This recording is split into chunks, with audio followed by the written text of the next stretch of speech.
Welcome to Not Milk Never Milk. Subscribe if you're lactose intolerant. In this video, I will show you how to make delicious fried rice, Ranveer Brar style.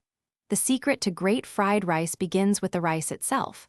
Always use day-old, chilled rice.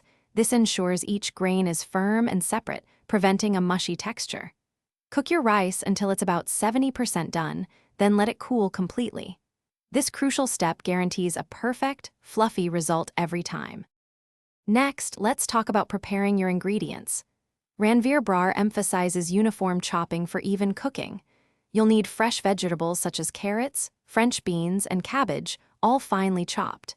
Don't forget your aromatics, a good amount of chopped garlic, a smaller quantity of ginger, and some green chilies for a touch of heat. Having everything ready before you start cooking is key for Chinese cuisine.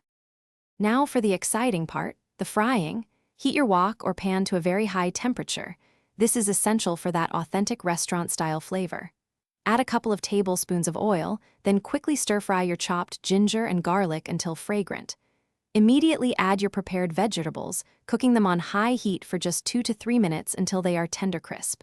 Finally, add the cooked rice, tossing everything vigorously to combine. To finish, it's all about the seasoning. Add 1 teaspoon of light soy sauce, half a teaspoon of vinegar, and a pinch of sugar to balance the flavors.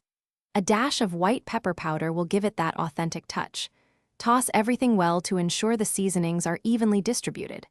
Garnish generously with fresh spring onion greens. Serve your hot, flavorful fried rice immediately and enjoy this restaurant-quality dish at home.